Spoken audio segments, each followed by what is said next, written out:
día de hoy el pueblo chileno le da una lección a todos los países de América Latina, pero no podemos intentar analizar el contexto actual sin antes comprender la historia. Y es que en 1973 se da un golpe de Estado orquestado por Estados Unidos llamado el Plan Cóndor o la Operación Cóndor y perpetrado por Augusto Pinochet, quien va a estar en el poder de manera dictatorial durante 17 años hasta 1990, dejando por resultado cerca de 200.000 personas en el exilio y 32.000 asesinatos.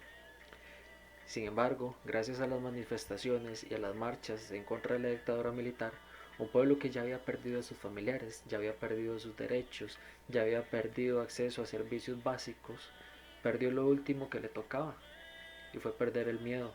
Y gracias a eso lograron convocar un plebiscito para sacar al dictador Pinochet y regresar a la democracia electoral. En ese periodo, la dictadura aprobó o erigió una constitución política entreguista de los recursos naturales y favoreciendo a sectores empresariales y militares en detrimento de la sociedad civil. Chile, al igual que Costa Rica, han tenido una imagen de prosperidad y de estabilidad que se ha vendido con éxito al exterior, pero en común ambos países tienen también ser los dos más caros de América Latina. Costa Rica es el país más caro de Centroamérica y Chile es el país más caro de Sudamérica. Además, son los países con los mayores índices de desigualdad. Hace un año, en octubre de 2019, estallaron las protestas sociales en todo el país chileno, con un gran despliegue militar reprimiendo y dejando como consecuencia cientos de manifestantes ciegos por los perdigones, varios fallecidos y niños y adultos mayores hospitalizados a consecuencia de los gases lacrimógenos. Sin embargo, el pueblo no se detuvo y mantuvo una lucha por más de 7 meses en la calle, una lucha que muchos dijeron que eran solamente por 30 pesos de aumento en las tarifas del metro. Sin embargo, más que 30 pesos eran por 30 años de empobrecimiento, 30 años de corrupción, 30 años de desigualdad, de falta de oportunidades, de represión de las Fuerzas Armadas. Era una manifestación prácticamente luchando por la dignidad del pueblo chileno. Chile terminó su dictadura militar hace 30 años, pero sigue siendo un país sumamente polarizado y ese ambiente se siente en el diario vivir y la desigualdad es algo palpable a flor de piel. Gracias a la lucha de este último año, a la manifestación, al descontento, a las huelgas, a las marchas, a los bloqueos sostenidos por varios meses, se consiguió un plebiscito que se realizó el día de hoy con 12 preguntas.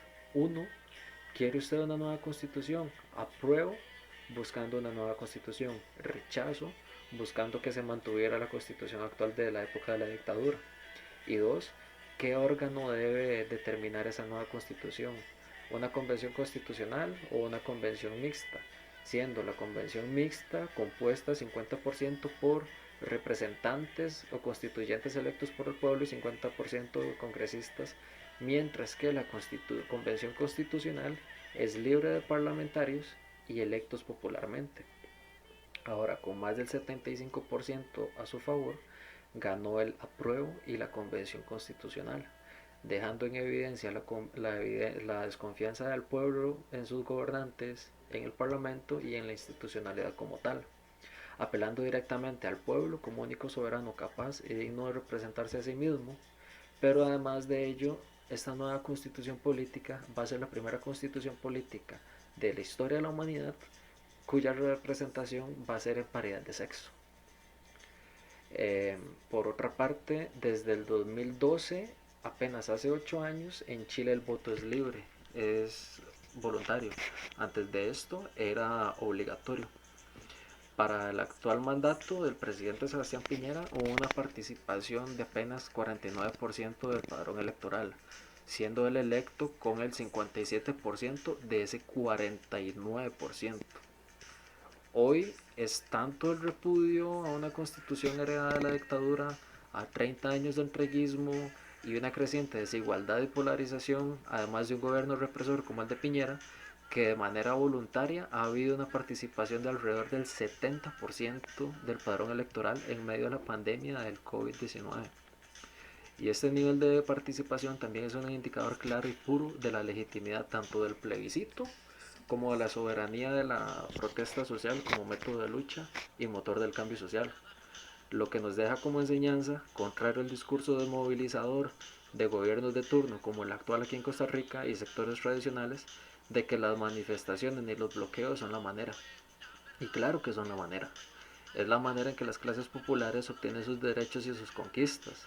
Nos dicen que no es la manera porque ven tambalear su negocio y su estabilidad en la cúpula del poder.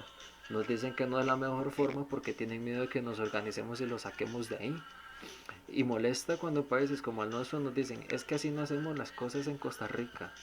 Y yo me pregunto entonces ¿cómo? ¿Cuál es la manera? Apelando a la buena voluntad de los políticos y que se pongan la mano en el corazón.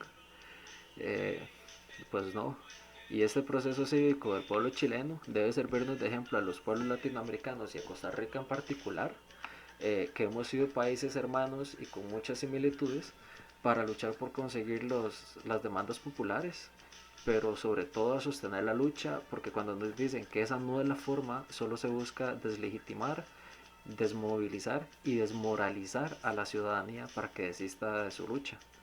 Hoy en Chile ganó la prueba como un mensaje claro del pueblo de su necesidad de cambio, diciéndole no más a la desigualdad, no más a los privilegios de los políticos y militares y demandando una constitución política nueva, pero del pueblo y para el pueblo. Así que un abrazo fraterno a todos los amigos y familia allá en Chile. Viva Chile libre y nos volveremos a encontrar.